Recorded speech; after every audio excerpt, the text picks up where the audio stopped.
Hello, everyone. I'm Jim Garrison. I want to welcome you to this session of Humanity Rising as we talk with author John Marks about his new book, Vision to Action. Before we jump into that domain, I want to just bring a few notes into our program. The first is I want to thank all of you who were present for our Global Disclosure Day yesterday. It was quite an extraordinary event. It lasted for just over 3 hours. It brought together citizen activists and scholars and scientists and politicians from all over the world who are working in one way or another on the disclosure of the information that nearly every government in the world has and has been keeping secret about UFOs, about unidentified anomalous phenomena. And it was a wonderful, wonderful gathering. I think the first ever at this scale. We had over 3,000 watch parties. I think the exact number was 3,150 watch parties all over the world. We were live streaming on Reddit and on Facebook and YouTube. It was quite an event. And we hope, in the spirit of Earth Day, which was established initially back in 1970, to convene a Global Disclosure Day every year around October 20th. The reason for October 20th is that this was the day designated in the legislation passed by Congress and signed by President Biden last December.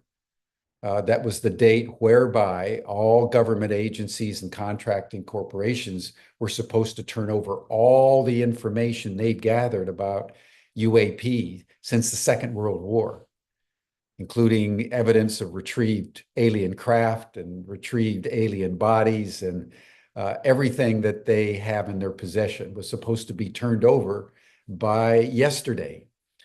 Obviously, given the machinations of politics in Washington, it started but was nowhere near complete. And the National Archives has given the agencies and contracting corporations till September 30th of next year, 2025.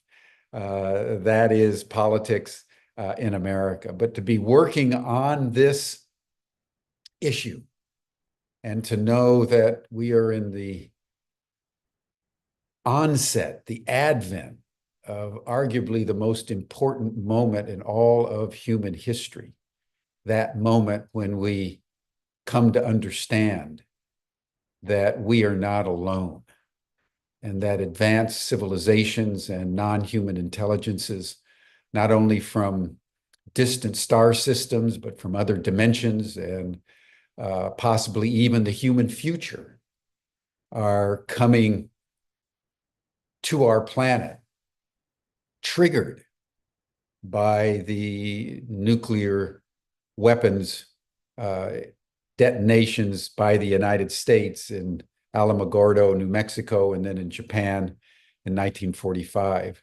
That sent alarm bells throughout the local cosmos, and the ETs started to show up. And their consistent message to humanity for the last 80 years is that we are endangering ourselves as a species. We're endangering the entire planetary ecosystem, and especially our nuclear weapons need to be stopped and eliminated completely as soon as possible. And so to gather together as a human community with thousands and thousands of people from all over the world was really an exhilarating experience for those of us at Ubiquity University and the New Paradigm Institute, which is our partner in this work on UAP. So I just want to thank all of you who joined, because I know many of you did so, and Shannon MacArthur, as she always does, organized a after chat. So Shannon, thank you for that. And the subject that we want to deal with today has to do with how we move from vision to action in a world that is literally teetering on the brink of self-destruction. The war momentum, whether it's in Europe or the Middle East or Asia, is escalating. The 400,000 Palestinians in the Jabalia refugee camp in northern Gaza are going into their 18th day of mass starvation. The Israelis have cut off all food and water. Backed up to the fullest extent by the US government and in collusion with the mass media in Europe and the United States, but not the rest of the world, are keeping the facts of this mass starvation from the American and European public. But that doesn't mean it's not happening. So it's within the context of extraordinary changes in the human situation, but the growing momentum toward thermonuclear war in at least 2 regions of the world, that we want to talk today with someone I've known since the 1980s, John Marks, who is the founder of Search for Common Ground. I first met John through his books. CIA and the Cult of Intelligence which really was the first time I really woke up to what the CIA was doing to manipulate information in the public domain and the various covert operations that it was conducting around the world. And then his extraordinary book, also a bestseller, The Manchurian Candidate. And I had read these books, but it never occurred to me that I would meet John. And then finally, through the Esalen Institute, with which I was associated at the time through their Soviet American exchange program, we met, and we've been friends and colleagues ever since. And I don't know of anybody, just personally, that has done more in his professional life and work to bring people together across divides than John Marks. His search for common ground. How do we, in this time of genocide in Gaza and war in Ukraine and escalating tensions in Asia and all kinds of ethnic rivalries, the divided politics here in the United States? I'm in Washington, D.C., and there was an evacuation drill of the entire Capitol this morning. So I walked to the office from my apartment through throngs of people and police and sirens, and they were drilling how to evacuate the entire government of the United States from the Capitol. That's the world in which we find ourselves. So how we envision peace in our time, how we go from that vision to action that can actually make a difference, is arguably the $64,000 question before us. So John, I want to welcome you to Humanity Rising. John's been traveling with his wife, Susan Collin Marks, and he's going to say a few words, and then we'll play a video, and then we'll dialogue for the balance of the time. So John, thank you for joining Humanity Rising, and why don't you just take a few minutes to further introduce yourself and set up a video that you want to play, and then we'll take it from there. Well, Jim, thank you for having me. It's a pleasure after all these years. Actually, we go back to the 1970s. Oh, that's right. We're some old birds trying to still make a difference, and that's a good idea.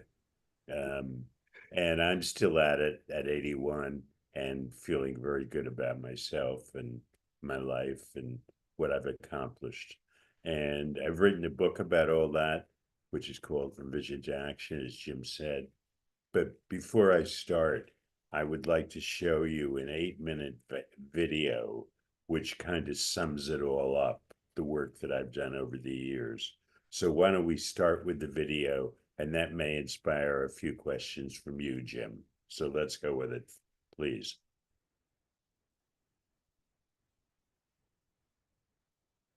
Okay, John, can you turn off your video during that time? Thank you.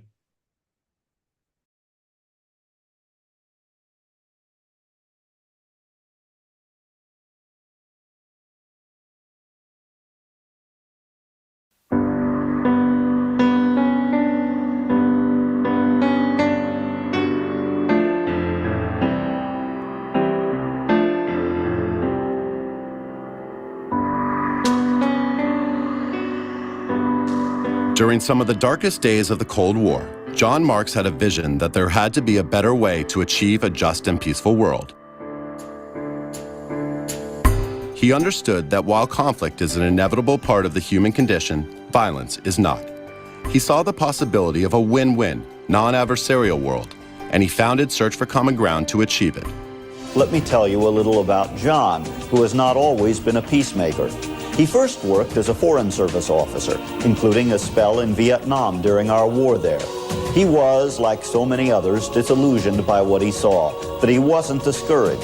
I met John during his journalism career, and then I watched in awe when he switched from provocateur to peacemaker.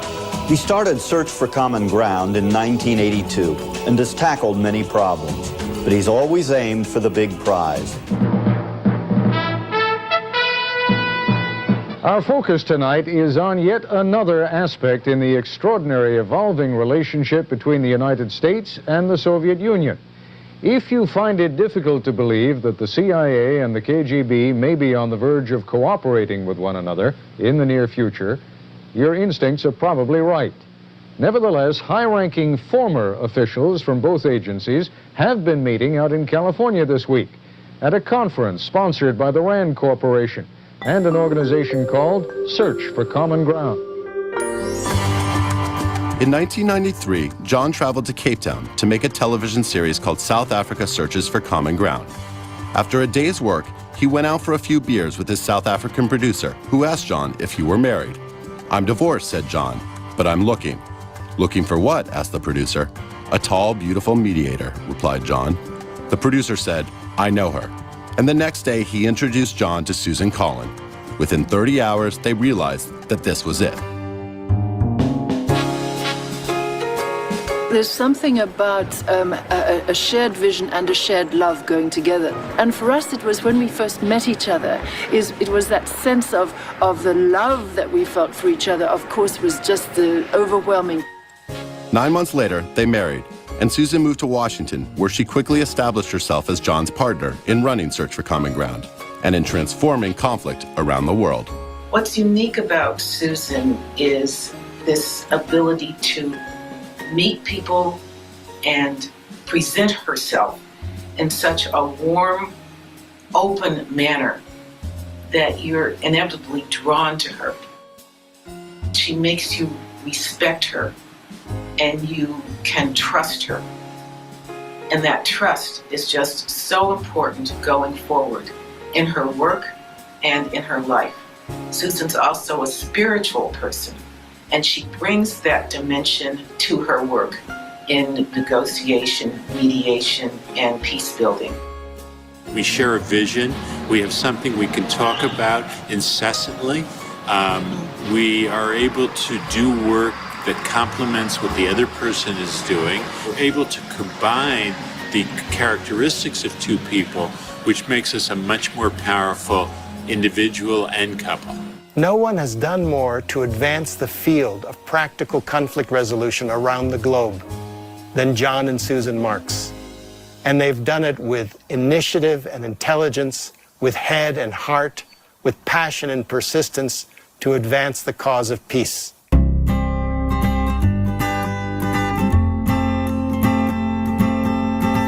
John and Susan believe that the genius of Search lies in the committed, gifted colleagues who share their vision.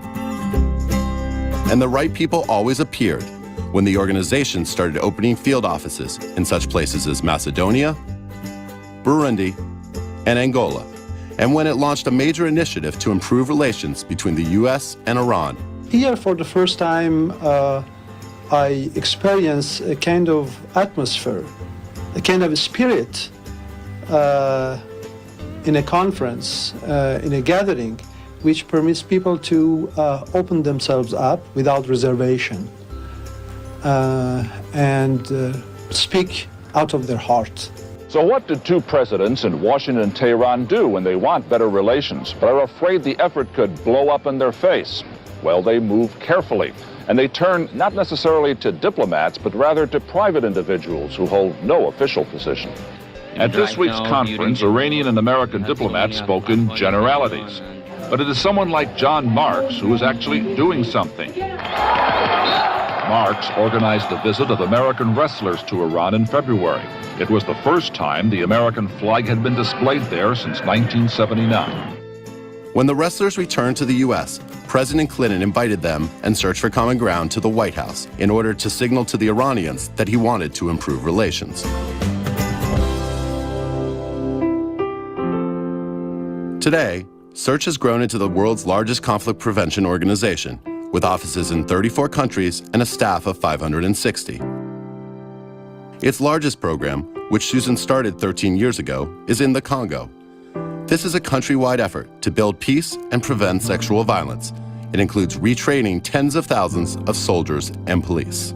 We see the media as a really important and profound tool for working in conflict areas. Search for Common Ground ba Alexa Kabiso na ndenge ya kugere conflit. For one thing, you reach a huge amount of people. And so we see it as a way of putting the spotlight on the approaches to peace building that normally people get through dialogues or through a workshop, but then you're reaching 20 or 30 or 40 people. With the media, you can reach millions of people. Movies and TV around the world are saturated with images of violence and horror. But is it possible to use pop culture in a different way to promote peace and understanding across a country? It's for a new soap opera series that's taking on one of the most serious issues for Kenyans today, the hatred and violence that arise from tribal divisions. John Marks is the visionary behind the soap opera The Team. Call it soap opera for social change. The key to peace is to be the peace we want to see in the world. And this is how we do it, by everything we think and say and do. So the answer to the question, what can I do, is such a simple one, is to live that peace every day in whatever our circle is of our lives. And in that way, we truly do contribute to peace. So given that peace is really about walking each other home in a peaceful way, about caring and compassion for ourselves, each other, and the planet, let's do it together.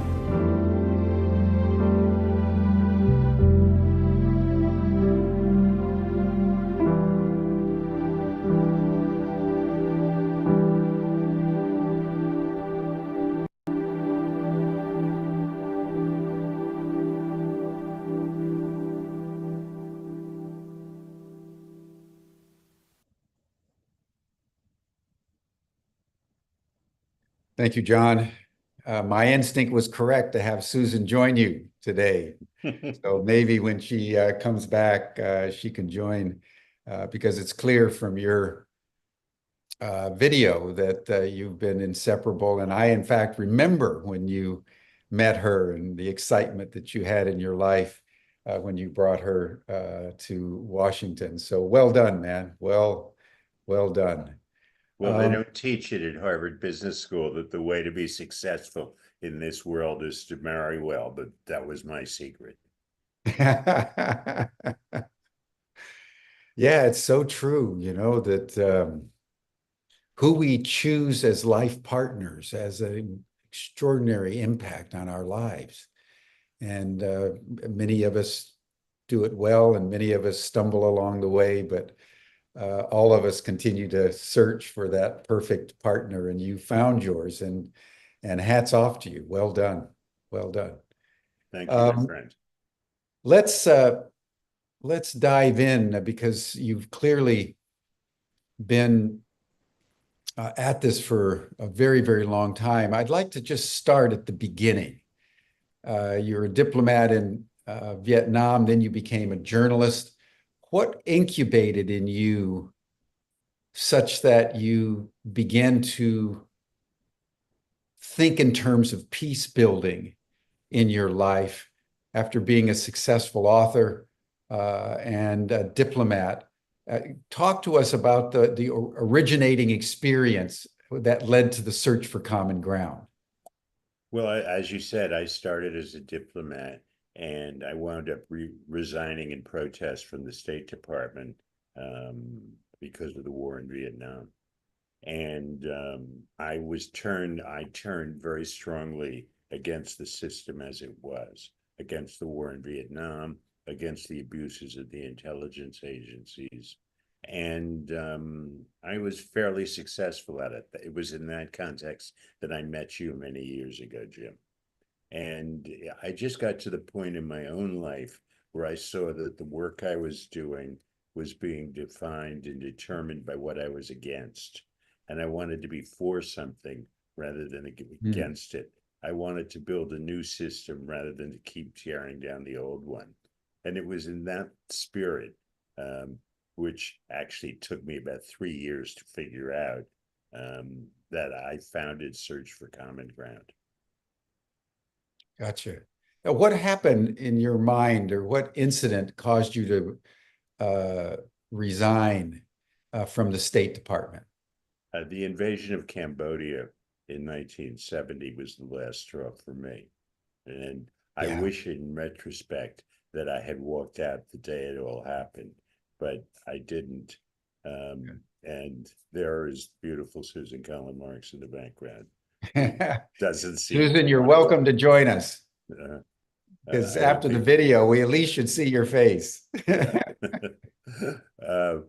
But it was, I wish, as I said, that I had walked out the day of the invasion, but I waited till I got another job.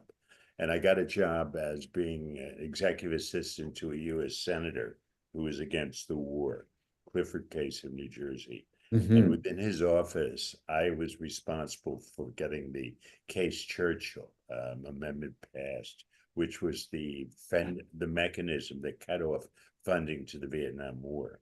So that was heady stuff too. And it was after that that I wrote the book, the books that you mentioned about the intelligence agencies. So you were working for Senator Casey all during that time? Yeah, I worked for Case for 3 years, and my whole effort was getting that legislation passed. And in fact, some of the connections I made during those days are people I worked with many, many years later at Search for Common Ground. But working on Capitol Hill gave me a very good idea about how governments worked, about how the U.S. government worked. And it was very good training, though I didn't realize it at the time, from my eventual work as an NGO executive. Yeah, gotcha. Because, politics anywhere is in one way or another like politics everywhere.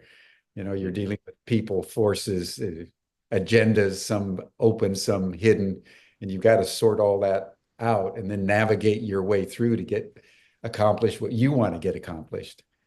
So, and then I wanted to bring an end to the war, and eventually we were successful. Yeah. Although let's pause on that for a moment, because many people in retrospect believe that the war ended not so much because of opposition, but because the United States lost on the battlefield.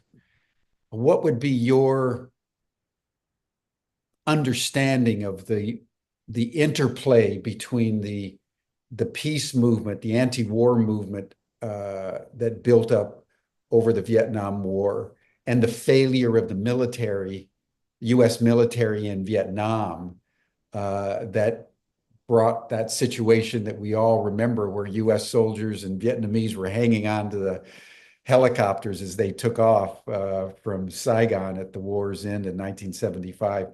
How do you understand that interplay between the movement and the military? Well, in a military sense, it was unsustainable to continue the war. I mean, as long as American troops stayed and American support was there, the two government could survive, but it couldn't survive on its own, it seemed to me, and that's what happened. I don't think the United States was so much defeated on the battlefield as it was worn out, and the anti-war movement was part of that exhaustion when at least half the country, or maybe more, turned against the war. It became unsustainable politically for the government to keep it going. And there was a huge deterioration in the Army. Let's just say drug abuse was at an unbelievably high level in Vietnam. I saw some of that. And it wasn't sustainable. Yeah, yeah. I think that's very insightful, that the peace movement sapped the will to continue. But the powers that be, you know, Nixon and so forth, at the close of the war,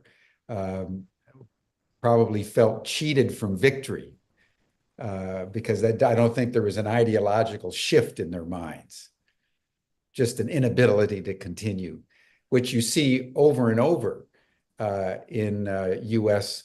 foreign adventurism, whether it's Iraq or Afghanistan. At some point, exhaustion takes over, and the troops then pull out, leaving a devastation and carnage that endures in Vietnam to the present day. So Yes, then indeed. when you Go ahead. So then when you started Search for Common Ground, tell us about the first couple of projects that you took on, because one of the things that I think has been distinctive about you, you've not only dealt with war, you've dealt with social divides, like around the abortion issue and other political and social issues. So what projects did you tackle first as you got going? Well, you took me to Moscow for the first time. You may not remember that. I do. But yes, indeed. And with Linda Jones, and we watched horses being massaged, and with Feldenkrais and everything else. But the first project that we did at Search, which was successful, which put us on the map, was when we put together the U.S.-Soviet Task Force to Prevent Terrorism.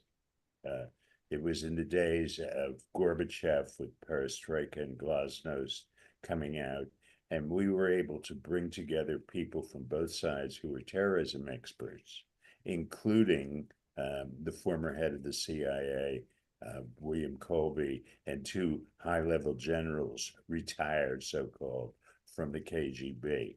And putting that together was, let us say, not the easiest thing I ever did in my life.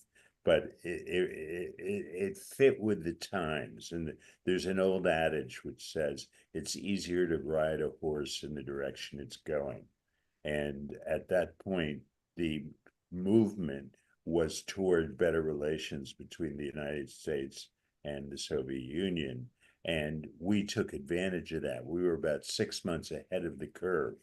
And suddenly we went from being a fringe organization at Search for Common Ground into being something of a mainstream organization without changing our vision or our way of operating it at all. And that was a major breakthrough for us as an organization. And I had actually confronted Colby, the head of the CIA, the former head of the CIA, at a gathering in front of 1,000 people, where I denounced what the CIA had been doing in Chile. And so to get him to work in my project was not the easiest thing, but to his credit, he was willing to do this. And it was kind of a breakthrough for me personally, between my old life as a provocateur, as somebody who was trying to bring down about the downfall of things I disagreed with, into becoming a common grounder.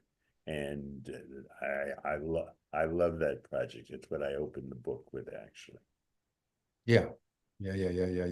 And what did you actually achieve in that project? The intelligence communities act, and then did it last very long? Did it create a task force? What was the outcome of that project? Well, we made some recommendations, and particularly in the intelligence area, that there should be liaison between the two services in order to prevent terrorism. And terrorism previously had been perceived in the Soviet Union as a capitalist problem. But suddenly, as I remember it, they had a bus that was hijacked, and an airplane got hijacked to Israel, of all places, which wasn't the smartest place to hijack an airplane to, because the people were returned almost immediately.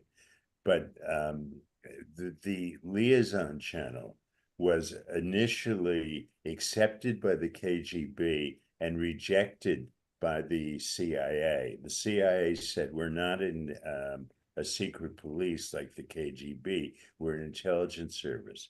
But then something happened that nobody foresaw, at least I never foresaw. The Gulf War broke out, and suddenly there was a need for intelligence. The United States had a need for intelligence about Iraq and had absolutely no assets there. And the people with assets were the KGB. And so the White House encouraged the CIA to work closely with the KGB in that wartime. And we had made the recommendations on how to do it.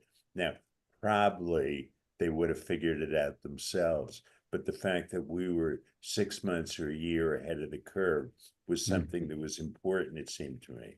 And the intelligence cooperation to prevent terrorism, to a limited extent, exists even today. There seems to be a right not to have your planes hijacked. Yeah, good for you. Good for you. This reminds me, it was right at that time that Jim Hickman and I were working with Rusty Schweikert and Edgar Mitchell and others in the formation of the Association of Space Explorers, because like getting the intelligence communities together, it was also at that time impossible to get the cosmonauts and the astronauts together because they had national security clearance and they couldn't talk to each other. And like you with the intelligence services, we thought that this is a great project to take on. And we ended up, I think it was in May of 1986, in a chateau outside of Paris, owned by Edgar Mitchell and his French wife.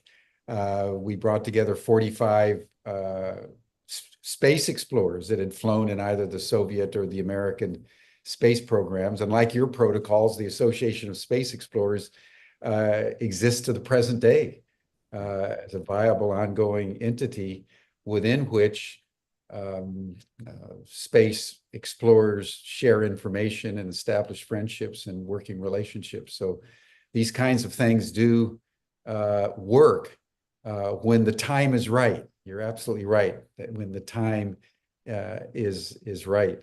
And then what were your next projects? You were my teacher. You and Jim Hickman showed me how to do these things.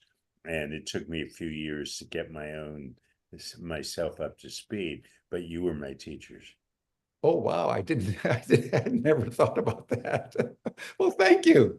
Thank you. Well, I think we were all in on it together. We were basically hippies, right? We wanted to do the right things for the right reason. And we had audacious goals, and it felt, at that time, the Gorbachev moment, those 6 years between 1985 and 1991, when he resigned, were really beautiful moments where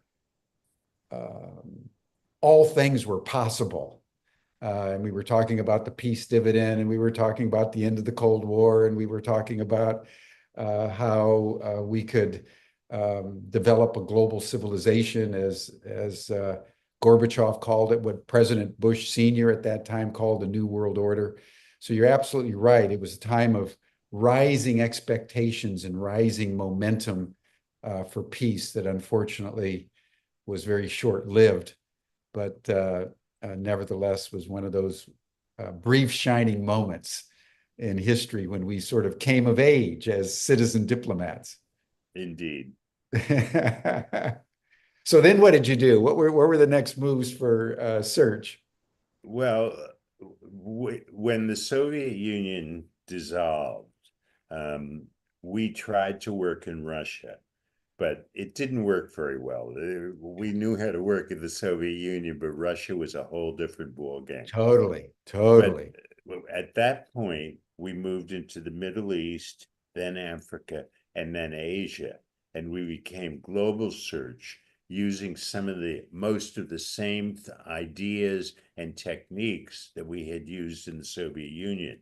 And at a time when you move more toward education and the State of the World Forum, I expanded our work on a global level until we were working in 35 countries and have become the largest peace-building organization in the world. But at the base of it was what I learned at Esalen. Fantastic. So you were in 30 plus countries. You've done projects now for decades. What would you say was your most challenging project that you found the most intricately complicated to pull off? Well, I'm not exactly sure about it, what was more complicated, but in a sense, the one I think with potentially the highest impact was the work we did between the US and Iran. You saw in the video the wrestling diplomacy, but perhaps our greatest moment came in the nuclear talks. About 5 or 6 years before the government sat down, the nuclear negotiators sat down between Iran and the United States, we put together a Track 2 unofficial group of physicists from the two countries. My colleague, Ambassador Bill Miller, who was behind that, who I believe you knew at the time. And they worked out on a technical level what the obstacles could be and how they could be overcome. So this group of Iranian and American scientists put together 70-page papers, technical papers on how to deal with a heavy water reactor, that kind of thing. And I, as the president of the organization, had no idea what the paper said. In other words, I couldn't follow it because I'm not a nuclear physicist. But that was the spade work, that showed both sides it was possible. We gave to the Americans and the Iranians copies of those papers. The Americans didn't pay a lot of attention to it, but the Iranians certainly paid a lot of attention. And afterwards, Zarif, the foreign minister of Iran, said there never would have been an agreement if we hadn't done that spade work. And to my mind, that was kind of our highest achievement. And then what happened is President Trump scotched the whole thing, canceled it, and everything we had done went down the tubes. But it certainly was what the French would call un succès d'estime.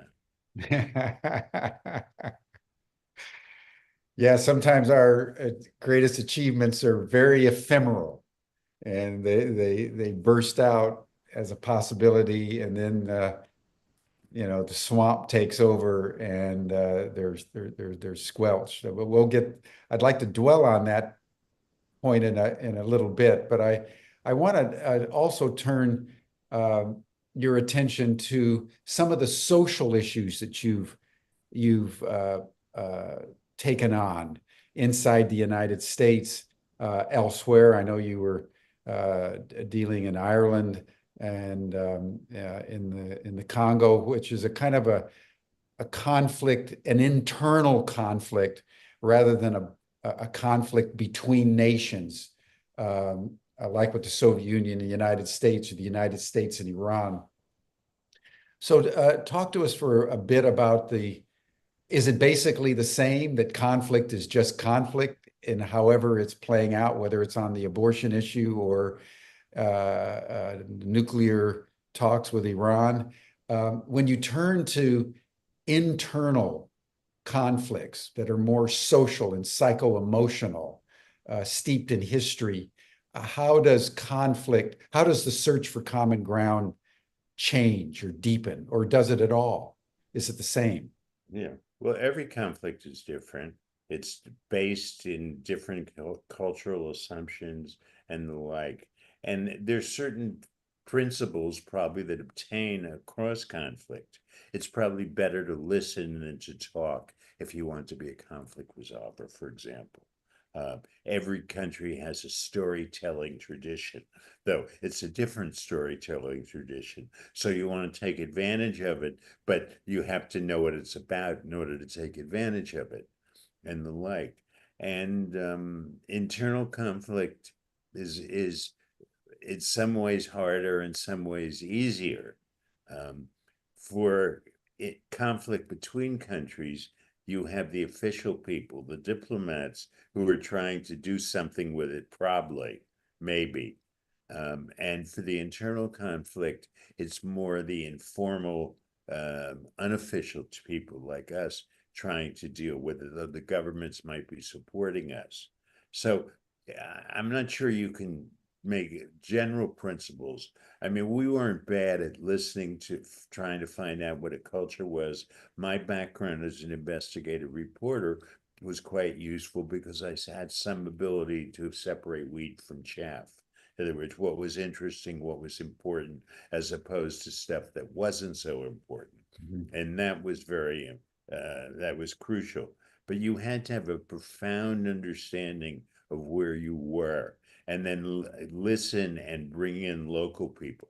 Search, with all of its 600 employees, was 80% people who lived in those countries. We weren't trying to parachute in outside experts from Northern California who had psychological skills to solve the conflict, though they could be useful in talking with the people who were in conflict. Give us an example of an internal conflict that you dealt with that comes to mind that exemplifies what you're trying to say here. Okay, in Burundi, in the early 90s, they were on the point of going genocidal. Burundi had the same ethnic makeup as Rwanda next door, where there already had been genocide. And we went into Burundi about 4 or 5 months after that genocide took place. And there was conflict between two tribes, Hutu and Tutsi. And we felt that what had to be done was to make them find ways to coexist with each other. So we set up a radio studio. At our peak, we were providing about 15 hours of original radio programming. That included soap opera. We called it Soap Opera for Social Change, about a Hutu family and a Tutsi family, fictional, and they lived next to each other and they had big problems, but in the end, they would resolve the problems at the end of each episode. And we did over 700 episodes of that radio soap. We had another radio program called Pillars of Humanity, which was about Hutus who'd saved the lives of Tutsis and Tutsis who'd saved the lives of Hutus. And after the documentary portion, which explained what was going on, there would be a call-in portion, and people around the country would hand in their experience. We thought that series would last for a year. It went on for 7 years. And in the process, we changed the definition of what a hero was in Burundi. We were getting about 90% listenership with this stuff. And what happened is people in Burundi realized that a hero was not somebody who killed for his or her ethnic group. It was somebody who saved the lives of somebody across the ethnic divide. Brilliant, brilliant. And just going close by to the Congo, the video said that you had nationwide. I mean, if there's a country in the world that is really as Conrad said, the heart of darkness, it's been the Congo in terms of the extraordinary destructiveness that's been really imposed by the Western colonial and corporate powers. Tell us what you're doing in Congo. Well, the Congo, well, let me say, Burundi was the size of Maryland. And so there was some question whether we could do the same kind of thing in a big country. Yeah. And the Congo is the size of the United States east of the Mississippi. So we did move in a different way, and we were able to operate on what I might call an industrial scale. But we had a very good country director there named Lena Slackmulder. And Lena was able to find people, generals actually, in the Congolese army who were fed up with what the army was doing in terms of abusing human rights and violating women, carrying out sexual violence against women. And we set up with the army a training program to retrain whole battalions and regiments in not being rapists, not being sexual predators. And it was successful enough as a project that we were able to extend it to the entire army. Over 100,000 people went through our programs over there. And we'll never know how many women were not raped because of it, but my guess is it was in the tens of thousands. And that was something where, it's very hard to prove that something didn't happen, to try to prove a negative. But in that case, I am completely confident that we made a profound difference and were able to operate. Now, mostly the international community was denouncing the Congolese military for being rapists and threatening them with, they should be sent to the Hague for trial and that kind of stuff. And while that was absolutely true and the army was guilty, that approach wouldn't have been very good if you wanted to have a cooperative relationship with the army. And what we did was worked with the army, not against the army. And when you do this kind of work, you have strange bedfellows on the other side, people with blood on their hands. I had some meals with people with blood on their hands, and I know exactly what it feels like. And it doesn't feel great. But as Yitzhak Rabin, the former Israeli prime minister, said, you don't make peace with your friends. And if you want to do this kind of work as being a peace builder, you have to kind of accept people the way they are and work to change them rather than confront them and the like. And confrontation as an activist is absolutely fine, but it isn't what a peace builder needs to do. Yeah, exactly. Yeah, well put. Let me change the scope of the conversation to our contemporary reality, starting with Ukraine. Back in the 70s, 80s, 90s, as you remember, John, Nixon was talking to Brezhnev and Bush was talking to, and Reagan were talking to Gorbachev and then Yeltsin, and there were regular summits, détente. There were nuclear treaties of all kinds, starting with the Kennedy-Khrushchev negotiations around the nuclear test ban treaty back in 1963. And there was this sense of Yitzhak Rabin that you negotiate with your enemies, but that there's a regular framework of contact and protocols for communication and negotiation, particularly around the nuclear issue. But as you know, over the last 20 years since Bush Jr., most of the nuclear treaties have been disbanded, mostly by the United States. We're now in a situation in Ukraine where President Biden boasts that he's not talked with Putin in a couple of years. So here we are in an intense conflict in Europe.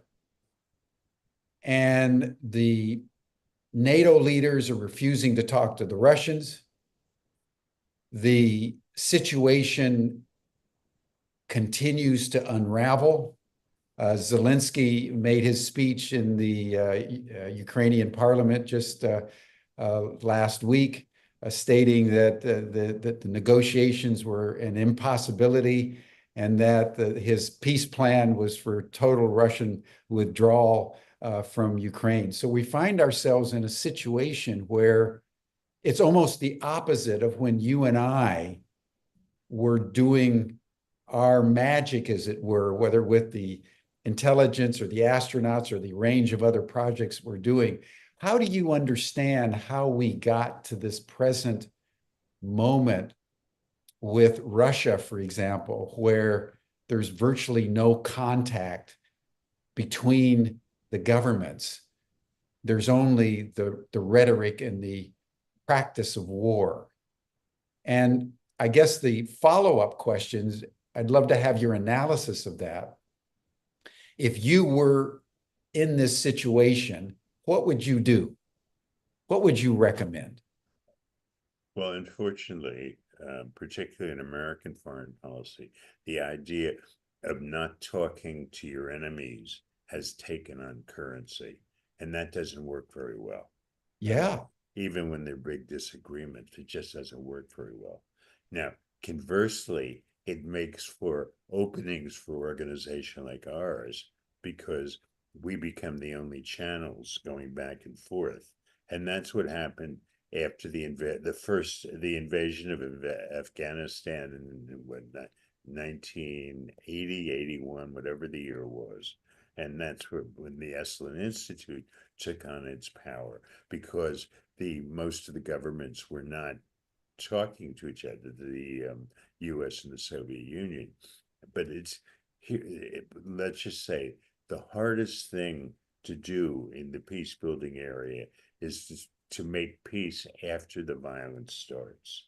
Once the violence starts, it becomes almost impossible to do something.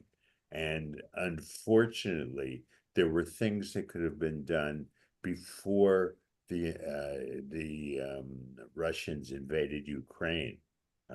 Assurances could have been given about not having NATO membership or something like that. And that would have saved hundreds of thousands of lives, probably. I'm not sure about that. But now there's very, very little space for negotiations. And that's the problem. You need to act preventively if you're in the peace building area. Now, sometimes there are other methods, but I don't have a solution for the what's going on that would be acceptable for the Ukrainians or the Russians. I mean, it could have been done beforehand or at the very beginning, but right now it seems that exhaustion is going to be the way that gets solved, unfortunately. No, I know there's a lot of discussion among the commentators that exhaustion moment has come for the United States, and that whoever the next president is, the US is going to increasingly just withdraw from the conflict and leave it to the Europeans to kind of sort things out. And of course, that's the great tragedy of diplomacy, when instead of negotiating a peace, you just simply walk away like we did in Iraq and Afghanistan. It's a real tragedy of diplomacy when, in the aftermath of conflict, there's not so much peace, but just a walking away and leaving a decimated landscape. Yeah, no, that's it. Look, I'm a professional peace builder, and I'm at a loss on what to do that would work now. I could have thought of things that worked 4 or 5 years ago. Yeah, for sure. So turning to the Middle East, your comment would be the same, that now that there's escalating regional war, from your point of view as a peace builder, in some ways, like in Ukraine, the system just needs to fail. That whatever's going to happen, the Israelis are going to, launch whatever they're going to launch against Iran. The Iranians are going to reply, and we're in a regional conflagration. So, from your point of view, is there anything that you, as a peace builder, would insert if you could wave your magic wand that would ameliorate escalating conflict? I think the only thing that could make a difference right now is the United States changing its policy towards arming Israel. Yes. In other words, that's probably what could happen, but I don't see them doing it, at least before the election and probably after the election.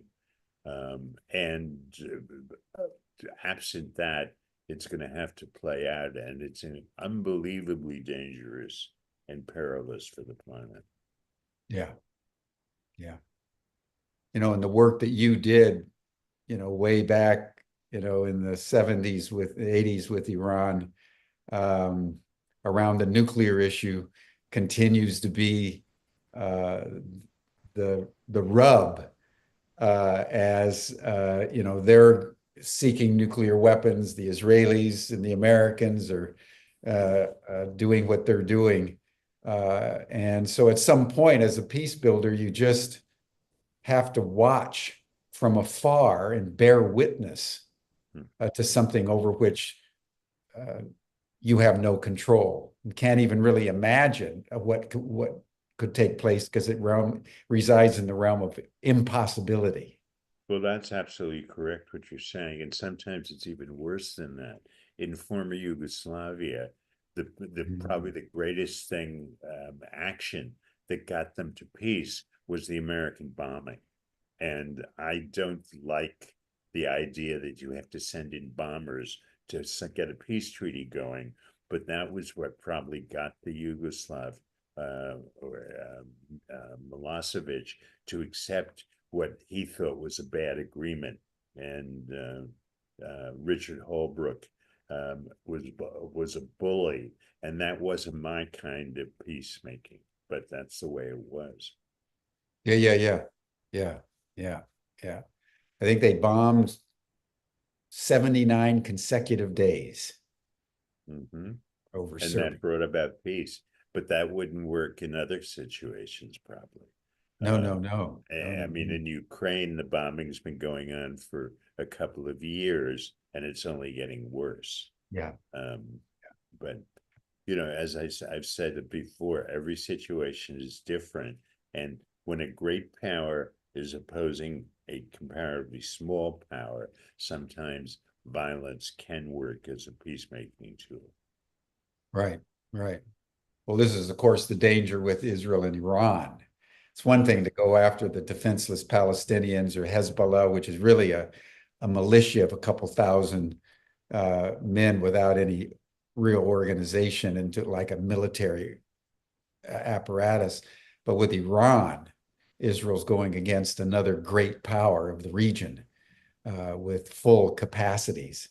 And how that's going to play out, makes you shudder.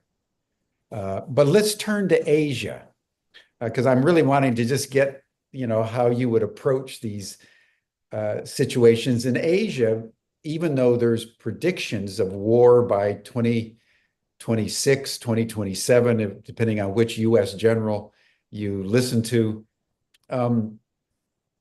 Nothing has broken out yet. So if they call John Marks and Search for Common Ground into that situation, how would you imagine citizen diplomacy working in that context? Or do you see that as so complicated and multidimensional that really not much can be done? Oh, I think much could be done and could have been done, but there's been no, let's just say, movement for having citizen diplomacy. Very little. I mean, there is some, but what characterized what went on with the U.S. and Soviet Union was a massive effort on the part of American groups and Russian groups to do something, and that has not existed in between in respect to China.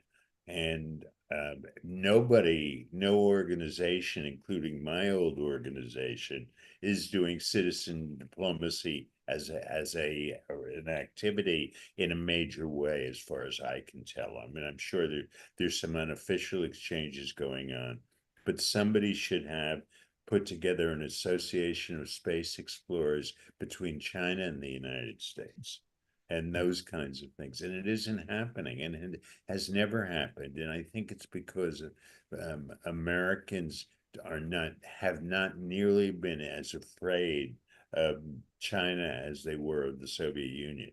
The fear that drove the citizen diplomacy movement with the Soviet Union was the fear of nuclear war. And that's never been present to the extent that it was before with China. And that's a big, big problem. I wish that there were lots of organizations doing lots of citizen diplomacy, but they're not, including Search for Common Ground. Well, you'll know Vladimir Posner, Yes. the great Russian journalist. He's been on Humanity Rising a couple years ago, explaining the situation in Ukraine. And I talked with him and various other people about getting some kind of citizen diplomacy going, sort of round two. And not only was there zero interest here in the United States to do it, but Vladimir talked through his circles in Moscow and said there was zero interest in any kind of citizen diplomacy. It's quite extraordinary, John, when you think of how fertile everything was. As you were saying, there was lots of Russian groups, lots of American groups. We were all flying back and forth. I had an apartment in Moscow, and you probably had something there too. We were so excited, and that's completely disappeared. That's completely disappeared. Most of the citizen diplomats that were working with me in the Gorbachev days hate Putin and hate Russia, and aren't interested in any kind of a rapprochement. And the Russians, according to Vladimir, no longer like Americans like they did before. And they realize that there's now almost like a fight to the death. That's so that goodwill that is the oxygen of citizen diplomacy has sort of completely gone out of the room. And it makes me very sad, actually, because I tried my best to get something going, but I couldn't get anybody anywhere other than my good friend Jim Hickman, who was, up for whatever to get a positive response. So let's as we draw this to a close here, I'd love to just spend the next segment on what you've learned. I mean, you've been at this for decades. If you started Search in 1982, that's kind of 42 years later. And given the experience in diplomacy and in journalism, first of all, are we closer to peace in the world today than we were then? Are we in a more dangerous situation? And I'd love to know what lessons you've learned that you would pass on to younger peace activists or activists who just want to get into the peace building process, given current world conditions. That's why I wanted to start with, what's your analysis of the current state of the world, bearing in mind, for example, that the Bulletin of the Atomic Scientist puts us closer to nuclear war now than any time, including the Cuban Missile Crisis, since the beginning of the atomic clock and back in the 50s. So what's your assessment of the state of the world in relationship to the peace quotient? Well, my feeling, and I'm an optimist, you don't start an organization called Search for Common Ground if you're not an optimist. And I'm an optimist, and I think history is evolving in positive directions and still is. Unfortunately, it's not a straight line. It's there are lots of ups and downs like a roller coaster. And that's what's going on. But I still think that we are better off as a planet, as a species, than we were when I was a kid 60, 70 years ago. And I could go through the various reasons for that. Give us a couple of reasons, because that's an important, you're an important person. So tell us some of the indicators on the basis I was of which growing you up, have that conclusion. there was rigid segregation in America. That's finished. I mean, there's still racism, there's still things going on. It's finished. When I was a kid, you could have thrown garbage at the car window. My son couldn't do that anymore. In other words, there's an environmental movement that's still there. Things are changing. Western Europe, for the most part, still has adopted the ideas of coexistence, the kind of progressive ideas of the 60s. Unfortunately, in America, they have not taken hold. There's still about a almost even split between the anti-hippies and the pro-hippies, or the progressives and the non-progressives. And that's unfortunately true. But I think that human consciousness has evolved in positive directions. Now, as my lessons for peace builders, I've just written a book which has 11 principles of how to do it. And I put examples in from my own life, but I think I've learned something over the years on how best to be a peace builder or a peacemaker. And that's what I'm trying to convey. I was very concerned with my legacy when I wrote this book. At 81, I didn't want it to die with me. And I wanted these ideas to be there. So I've listed 11 principles on how to be an effective peacemaker, peace builder, those kinds of things. And I could go through them with you in a few minutes if you want, but I'd love to hear them. I would love to hear them. Run us through the list. The first one is start from vision. You need to have a vision of where you're going. Our vision back in those days was to end the threat of nuclear war. My particular vision was to change the world from an adversarial to a non-adversarial place. The second one is try to be an applied visionary. To be a pure visionary is only useful if you're going to start a new religion or write a philosophy textbook. And you need to be able to put together projects one step at a time if you're going to be an effective peace builder. And then just moving on from then, you want to be able to make yesable propositions. That's an idea that comes from Roger Fisher. When you make a proposition to set up an association of space explorers or the like, you want the other side to say yes. You want them to come to your meetings. You want them to be able to do these things. And to do that, you need to ask for things that are both in the interest of the other person or the other people and you. And most people usually only ask for things that are in their interest, not in the interest of the other ones. So going on like that, and I think people need to read the book if they want to find out more. Yes, from vision to action. Beautiful, beautiful. John, it's just been so good to talk with you today. You warm my heart, my mind, my memory banks have been activated by our conversation and some of your stories. I'd actually kind of forgotten about the Association of Space Explorers and what you did. I'd forgotten that you were there with Linda Tellington Jones, and this all sort of comes back, and it's made my heart very happy as being in dialogue with you today. And so we'll bring this to a close, everyone. But this book is a very important book for anyone wanting to become a peace activist in our world, by John Marks, From Vision to Action, based on 50 plus years of deep work in this domain. So John's going to join the after chat. You can join him by clicking the link in the chat box. You also receive the link in your Zoom reminders for today.